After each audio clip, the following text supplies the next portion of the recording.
This is the Frank and Friends show. Hi, I'm Frank Murphy. I'm Kathryn Frady. How are you, Kathryn? I'm doing well, but you shouldn't talk about how short I am like that. Just I will edit that out.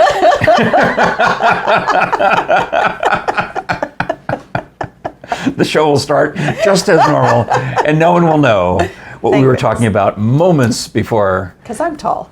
Oh, you're fine. Yeah, all right. Yeah, how tall are you? 5'4". Tall. Okay. But you wear heels? Yeah. To make that... Right, you don't think of that I'm that short, right? See? No, I never thought about your height. Yeah. Is 5'4"... I mean, how tall is 5'4"? That's how tall I am. Okay. Yeah. All right. Well, if you stood up, you'd go out of the frame, so I'm not going to reset the camera just to find out how tall you are. We can do that later. Yeah, we can get the pencil and the ruler and mark you against the door jamb. See if I grow. Did you do that when you were a kid? Of course. That was so much fun.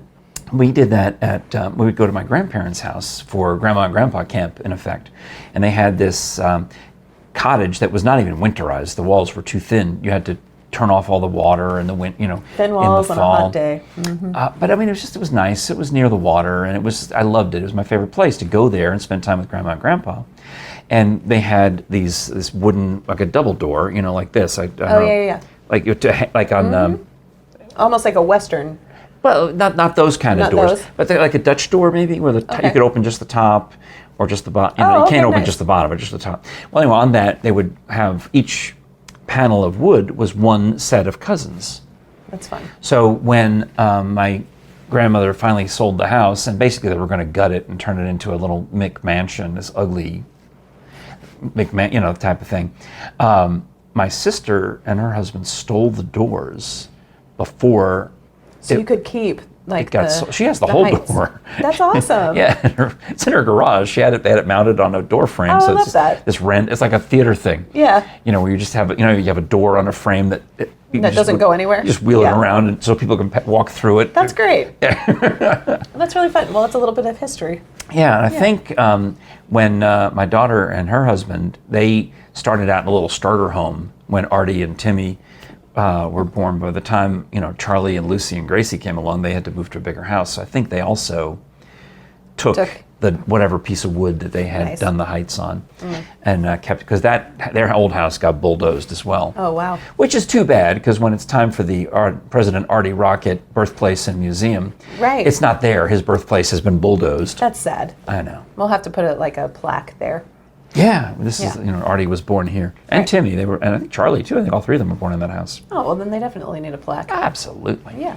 Well, I'm excited because they're coming to visit again soon, and maybe we'll get them on an episode. I hope that you'll subscribe to our Frank and Friends show on YouTube. Don't forget to smash that button for notifications. And I was telling somebody at some church gathering we went to. It seemed like there's always a lot of church things, and somebody was asking about the YouTube channel and about our grandkids and all this, and they seemed surprised that I did all of this. It was like news to them. Interesting. And I said, well, if you go look at some of these episodes from last year with Kathryn Frady and Artie Rocket, they're fun. They are fun. And even from 2 years ago, we did a bunch with him. Now, on the website, can you actually buy the magnets as well? Or is this something special that you have to get, like if you come into contact with you? Yes, you have to literally come into contact with me, and you have to have a metal plate in your head so that I can attach the magnet to you. Right.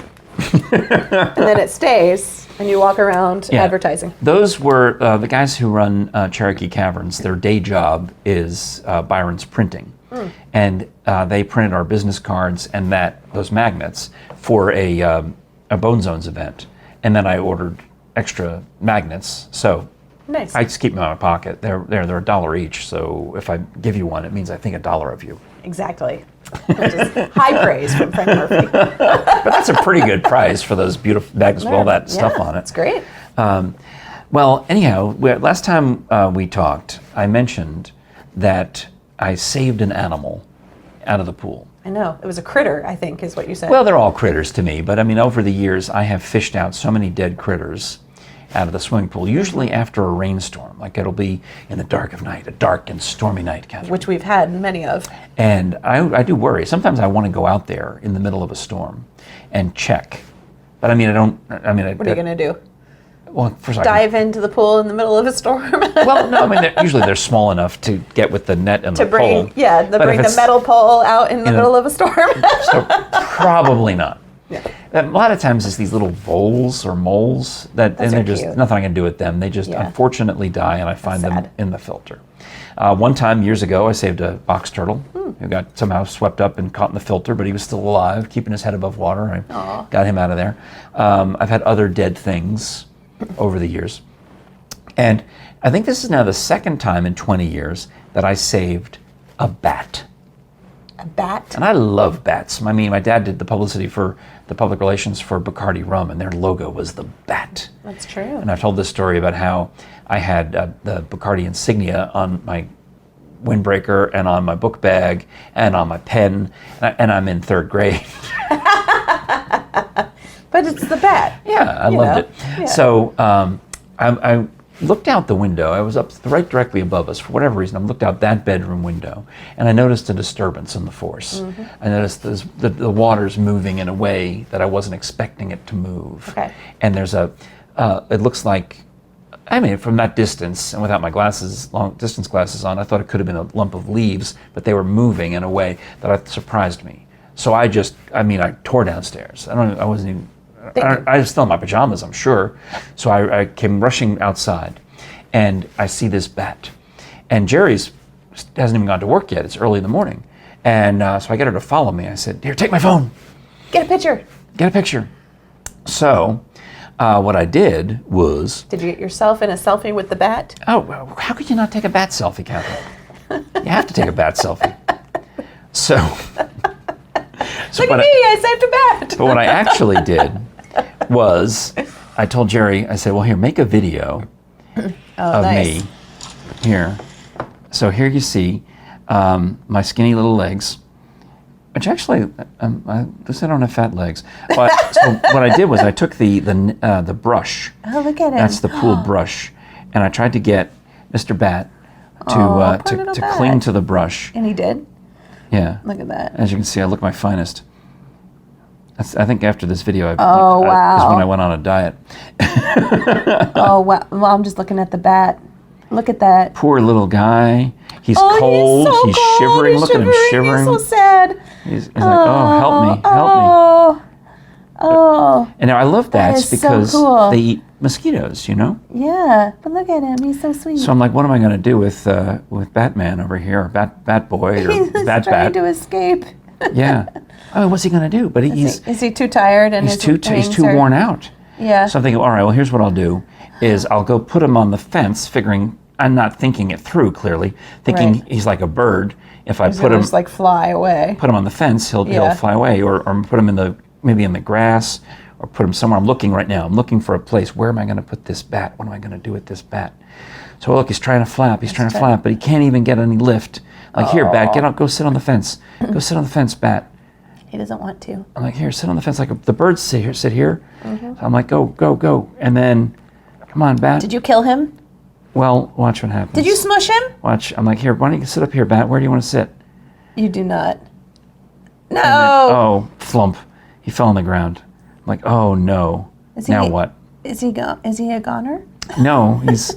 Does he survive? Am I watching the death of a bat? Do you think I would show you that, Kathryn? This is not like the mice that I have to, unfortunately, dispose of occasionally. No, this is a bat. Bats are good. So here he is. I'm like, what am I going to do with him? Well, after a while, I don't think he crawled. I think I got him over to the fence and figured, what's he going to do? Right. Well, what happens is I got him over to the fence, or he got over the fence by himself, and he went into bat pose and hung upside down on the bottom of the fence. See, I was mistaken, thinking he'd want to be on the top of the fence, but he hung like upside down like a bat and just hung there and drip dried. And I thought, well, and that's okay. But I checked again. That was at 9 a.m. Okay. I came back at 6 p.m., He's 9 still hours there. later, and he hadn't budged. Oh. But he was still alive. Yeah. And He was so scared. yeah, but you can see he's a little drier looking, Yeah. you know. So he slept all day, as bats would do. Yeah. And he started to dry out. I figured the only thing that's going to happen, and which did, is once it got dark enough, He would fly away. yeah, and go back to his bat business. So that's what happened. So by the next day he was gone. But he rested. I feel like I saved him. Yeah, you did. He was in distress. Yeah. That was very sad. So that's bat distress, which has been bat saved.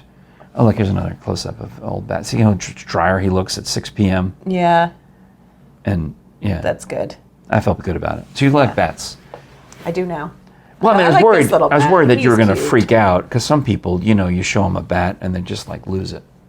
I mean, as with anything, you don't want to, get too close to Well, no, but, yeah, you don't want it. I don't want you don't want it to bitten. bite you, right? Because he could have rabies or something else. but- I mean, bats live in the Cherokee Caverns, and the ones that are over there, a lot of them, there's a bat disease. It's kind of like they get this white nose disease or something like that. That's sad. It's tragic for the bats, but they're trying to bring back the population. Nice.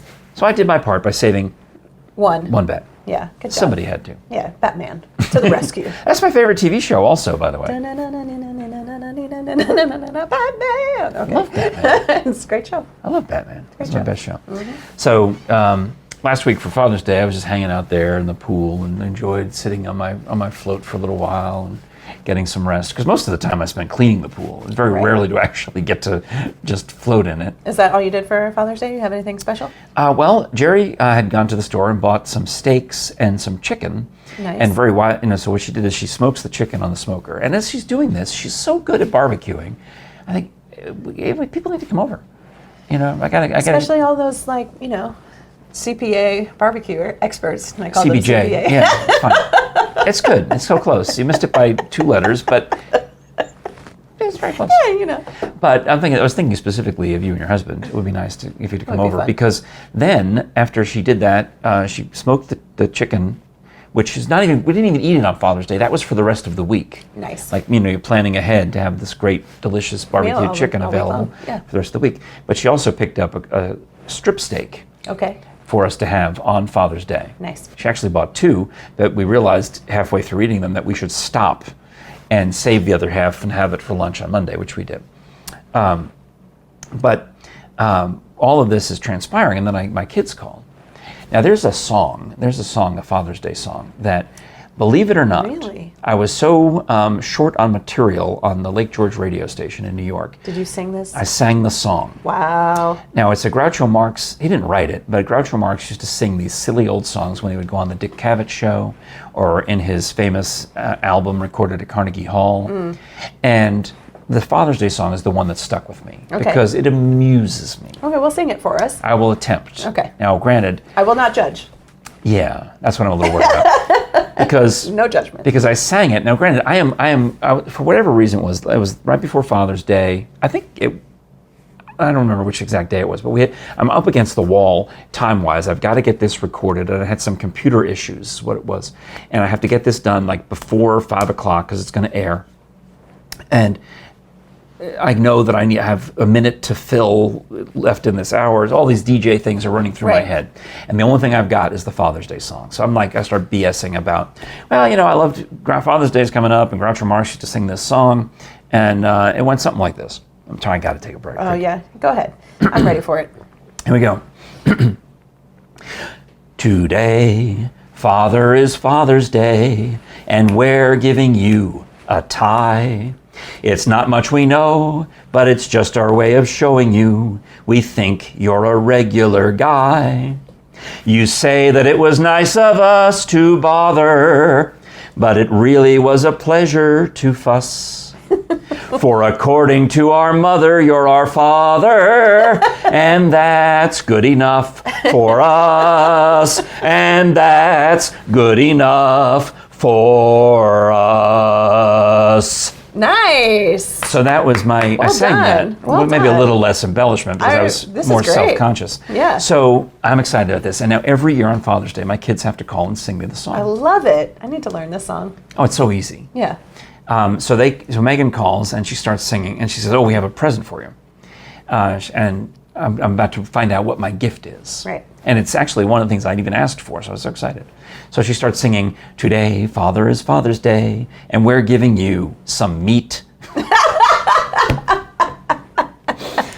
And now I'll have to ask. Because it's better than smelly feet. Yes. and then Frank Jr. calls later and says, "Today, Father is Father's Day, and we're giving you some meat. It's not much we know, but it's just our way of showing you we're glad you're not a deadbeat."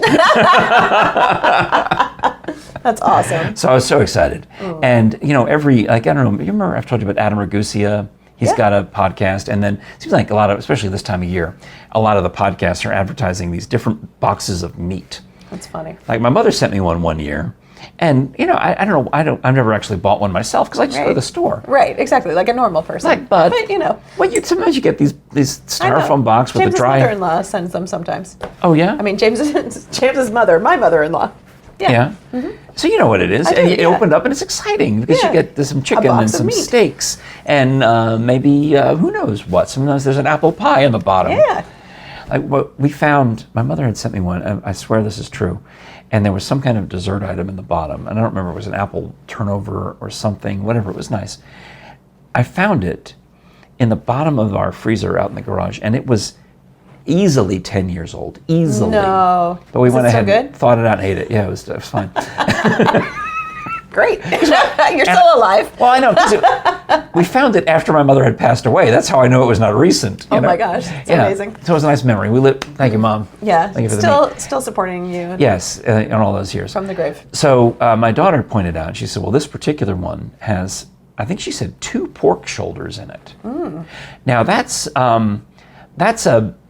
you don't just give somebody a pork shoulder unless you're confident that A, you're coming to help them eat it, which I'm excited about, or B, that they know how to handle it. Right. But because that's something like a certified barbecue judge would judge in a barbecue contest. You don't, I guess you could take a pork shoulder and throw it in the crock pot with some barbecue sauce and let it just smolder all day. I mean, that's, or whatever you call it, simmer. Yeah. It doesn't smolder. Smolder is, Kathryn's eyes smolder. Why, thank you. But the crock pot simmers. But yeah, Jere, we have not cooked a pork shoulder on the barbecue smoker in years. But we did it once have a party and have people come over for it, I think. So that's what I was thinking. Nice. And Megan is talking about swinging through town to pick up Artie and Timmy at the end of their grandma and grandpa camp. Nice. So it's going to be challenging because Jerry's going up there, and she's coming back with Charlie and Lucy. Okay. And this is Lucy's first time. On She's her own 3. with you. Yeah. She's 3. Once they turn 3, apparently, that's old enough, according to my family, for them to spend a week here. So Charlie and Lucy. Charlie's 5.5, and Lucy's 3. That's going to be, I don't know what we're going to do. Other than we're going to the Children's Museum of Oak Ridge. Nice. Yeah. I know that's for sure. And then after that, who knows? except that we have to go back up north for a wedding reception. So we'll take them, go to the wedding reception, and then bring Artie and Timmy back, and they'll stay for like 2 weeks until Megan comes down here, and then we'll probably have some kind of meat festival of some kind. Well, I didn't get my father meat. I actually just got him the dessert. I ordered him some cheesecake.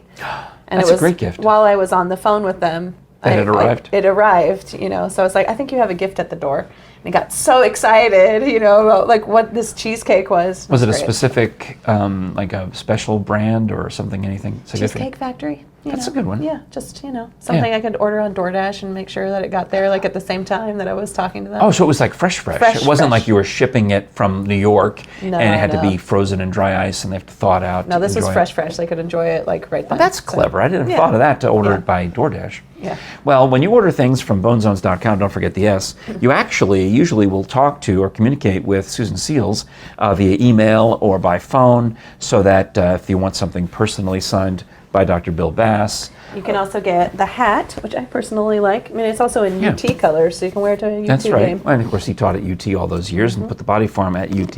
Wrote the book Death's Acre about the origins of the Body Farm.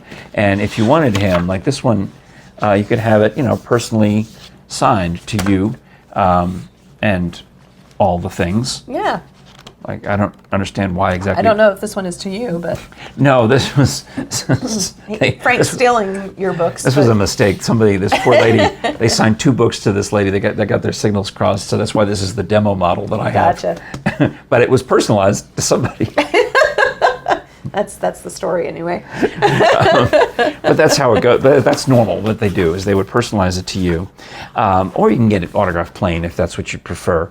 And we're talking about the fiction books by Jefferson Bass, the non-fiction books like Beyond the Body Farm and Death's Acre, all available at bonezones.com. Don't forget the S. Plus, you can also get things like, well, I can't reach it now, Sam Venable's books. Did you borrow? You borrowed that one, didn't you? I did, yeah. We used it in our Susanna rehearsals. Here's a couple of others that Sam has. You can get autographed Sam Venable books. Look for an appearance with Sam Venable and Bill Landry coming up. Also, Ron Ledbetter has a book, and he was the counsel at the University of Tennessee and had some amazing experiences. It's a thick book of just wild things that he did in his lifetime as he traveled the world. So you'll enjoy that one too. We have a speaking engagement with him coming up. Find out everything you need to know at bonezones.com. Don't forget the S, and we appreciate your support. All right. Awesome. I'm racing through it because I just realized that I'm eating up a little bit of time before you have to go do something. That's okay. I can always send a text message. I'm running late. I mean, it's a theme for today, so. I was running late here, so. Yes. I ran late to the other meeting. I mean, my first meeting went almost 2 hours instead of just one. It's the life. So. This is not even the diva prima donna. This is the executive director hat. I know, it is. You're executive directing. I am executive directing. I was actually reading my job description. Kayla and I are planning, and we're looking at seeing who we can. Kayla works for you at Marble City Opera, and she also sings. And she sings, and stage she's directs. manager, and all of the things. And we're trying to figure out where the gaps are now that we don't have Brandon. So we're reading over job descriptions, and Kayla's job description, she gets to do all the fun stuff. What do you mean? Everything artistic, all the planning, dealing with the artists. She's like, see, I can see that's the fun part, and then I was like reading mine. It's like, preparing board agendas and writing grant proposals. I was like, how come you get to do all the fun stuff? Yeah, how come? What is that? I don't know. We're gonna have to trade. She's like, yeah, but you get to choose everything. I'm like, that's true. Which operas you're going to do? Which operas we get to do. I do all the casting, so that's the fun stuff. Yeah. How far in advance is it normal to decide on a cast for, you've got 3 operas scheduled for next year. You already know who's going to sing the leads in them. I do know who is singing the leads in 3 out of our 3 shows. And that's part of, I would imagine, that when you're running your opera, I don't mean to grill you because I am literally on the board, so that puts extra pressure on this question. No. But it would make, to me, sense to, when you're deciding which operas to present, to have an idea of who you can get to be in them. Because let's say, for example, you want to do, what's the Puccini one that I'm excited about? To Borrow. And you're going to be in that, right? Yes. Because it's the lady, they all get killed. So she dies. They all die. Multiple people die. Exactly, multiple people. And so it's not really me, I'm the tenor. I'm not going to ruin it for you. Yeah. But you already have to know, like, who's going to be the tenor. Right. And who's going to be the bad guy, right? I've been talking to the tenor since October this year. Oh, wow. It. Yeah. So, I plan, like Susanna, When do you announce the cast? Like, not yet? Not yet. We'll announce, we haven't officially announced our season. Just because we just finished Susanna. And we did announce it to the concert. Yeah, we talked about it here. But we haven't announced it on our social media channels or anything like that. And that's when the cast was to come out. Yeah. But you've got the contracts done with these people and So that's the furthest one away. Right. Oh, wow, that's next June. It's next June. Yeah, I have to plan. So, like, once this season is all scheduled and has every, all the casting and the contracts are going out, then I will also start planning next season, like one after next that. month. Yeah. I guess all right. So I guess what I meant was, if, let's say, for whatever reason you couldn't get the baritone or the tenor that you wanted to borrow, you would know all that so far in advance that you could literally take to borrow off the calendar and move it to the next year and schedule something else. You could, if you had to. If you had to, yeah. But in reality, there's enough. You've got enough singers in your network that I can pull from somebody else. We lost our, sometimes you lose people halfway through. So we already had Susanna on the schedule. We had the whole cast online right when we announced it last season. But halfway through the year, our tenor who was playing Sam, my brother, pulled out of the show. Oh. And so then I did have to scramble to find somebody. But you fooled me because Joseph, the guy you got was fantastic. so good. So good. And his voice had this.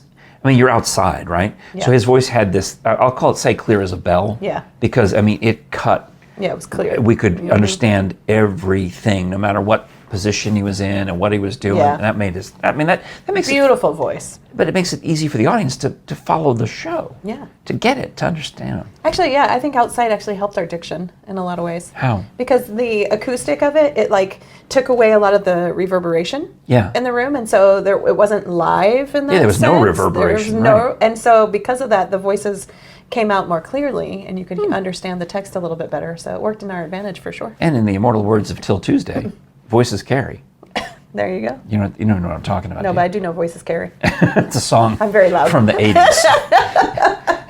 It's a song from the 80s. So I also wanted to mention that coming up on July 8th is the Carnes Fairest of the Fair. That's coming up soon. So I didn't book you for that one because I figured you'd be away, right? Are you out of town? Yes, but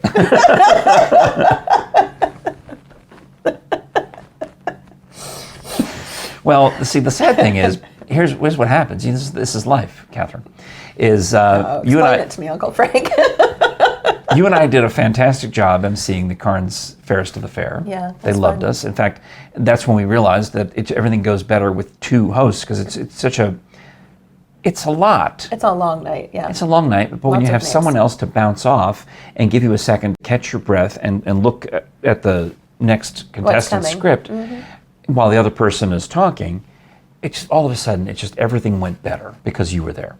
So the next year, I'm like, well, Frady, let's do it again. And you're like, I'll be away because you took that job in Louisiana. So I got Becca James, the girl with two Nice. first names. Nice. And Becca's a DJ. She's like me. Right. So to MC a thing, she's like, yeah, how hard can it Absolutely. be, right? So she puts on her fancy dress, and we go and we MC the thing, and guess what? It all went perfectly fine and smoothly. fantastic. So she's doing it again with me this year. Good. Because she's now in the loop, Right. Like, Fairest of can the we get Fair. you two back? Can you do it again? Nice. Same as they said to us. Same as they said to us. I mean, she's not going to sing the national anthem, I guess. No. Yeah. So Well, you want to. she's fabulous. Do you want me to FaceTime you in, Kathryn? Here's Kathryn with the national anthem. I mean, you got to do what you got to do. We talked a little bit about the technology last time, and about Google Maps, Right. and how you took need a to. selfie of Did your you use Google Google Maps or Apple Maps? I use Apple probably. See, because I turned off Apple Maps because I didn't want to have two competing map systems. Makes sense. And I think this is why we got into this, where the Google Contacts have merged with the Google Maps, so that if I have regular places that I need to go, even if I can type in your name. And it'll show up. Or, address, yeah. like where I go to get my hair cut, and these are things that turn up pretty easily. Nice. Or if I'm telling it to make a phone call, and I'll call M&M Catering because I can never remember what days they're open, to get some chicken over there. Well, now when I open up the maps on Tuesdays, I go to recent searches, and even though it's been a week, it's not recent. It tells me Locust Street Garage.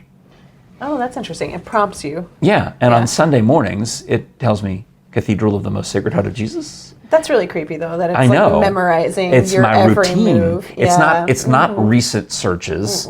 It just seems to have started. Obviously, it's AI, right? Or Right. it just sees the pattern. Right. But yeah, it's coming up with, which is good because if it was just recent, I'm scrolling through.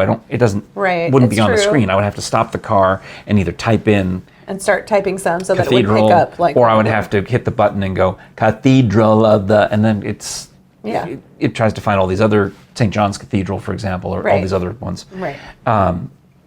Trying to get there, but now it doesn't trouble. It's easy. It's so easy to find it. It's a little creepy, and I thought, well, that's nice, I guess, though, because I'm on Apple CarPlay. Right. It's customized. Makes it faster. Yeah. Then I go to my Google Docs, Uh-oh. right? Oh, God. Don't tell me. It suggests, it says, oh, here's some documents you often open around this time of day. No, it does not. It said, wouldn't you like to open the Lake George Community Calendar? No. You seem to open it around this time of day. That is creepy.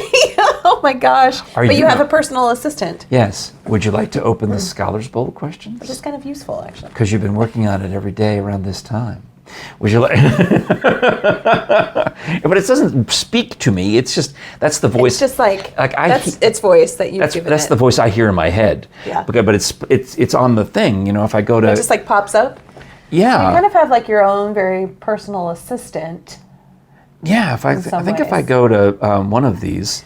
Which is kind of intriguing. It just starts to one of these. Maybe it was on the computer, but it shows me this list of documents that I open around this time of day.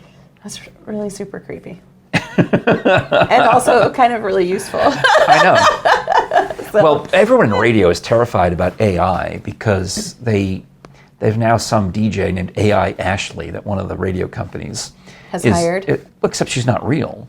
So but there is a real woman. There's some woman named Ashley out in Seattle or Portland or somewhere, and she's apparently a successful DJ. Well, they've made available the AI version of her, so they probably had her.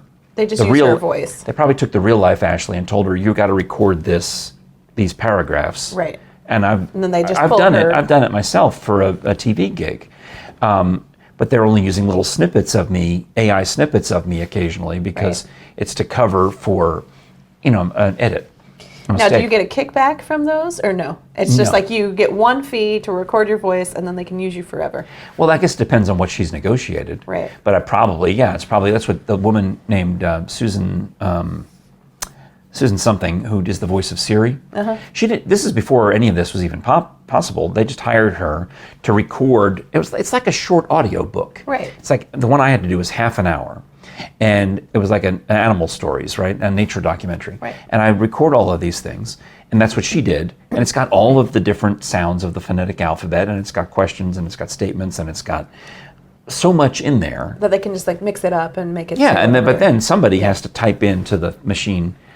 Give me a segment of AI Ashley talking about Father's Day, talking about 4th of July, talking about thank God it's Friday, or something. Because you can't just tell it. It's not going to know automatically what to do. Unless it follows the patterns and it learns it learns what it's supposed to be programming. Right. Yeah, I mean that's the future of it. Yeah. Yeah, but still, you're always I would hope in radio, you always have to put some new information into the system because if they're sponsoring the Big Barbecue Bash or the Carnes Fairest of the Fair or whatever the local, I used to have to write these for syndicated DJs in Dallas who would voice track them back to Knoxville, but I would have to send them, material every day so they would know what to say. Right. So you'll need at least one real person. Yeah, but they don't have to have a nice radio voice. They could literally just be, okay, I'm going to... Right, exactly. I just have to type have to type some information. And then it comes out sounding mellifluous in the voice of AI Ashley. Yeah. Okay. Well, farming out all of the jobs to robots. They still don't work perfectly. Not yet. Because I was said to my wife, hey, Jere, and I don't know, I must have said it in a bad way because the Siri came on and said, yes. And I didn't say, hey, Siri. I said, hey, Jere. Oh, it just lit up. You notice that? See? Hey, how are you? Oh, It doesn't know what to say because I think I have it muted, everything muted. Yeah. Well, I was watching some video clip and it was like on, like an Instagram story or something like that. And it was like, here's a funny moment from The View. Nice. I'm like, that seems unusual. When's the last time they had one of those? So I watched it, and they were talking to some lady on The View, and it's called Alyssa Farah Griffin. Right? Yep. And I have the phone right next to my Amazon Alexa, and the thing says, the phone says on this YouTube video, Alyssa Farah Griffin, and Alexa says, "You'd like to enable the fart skill?" Like, no. Like, what is that? And it says fart skill enabled, and it makes. I swear this is 100% true. I don't know how.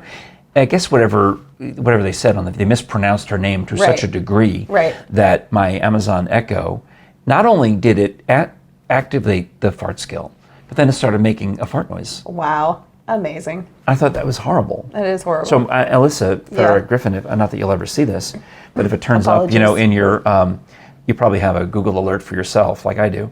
If this turns up in your system, I didn't don't associate you with that. And I think you ought to call Amazon and have strict, write them a strongly worded letter and say, do not use my name to activate the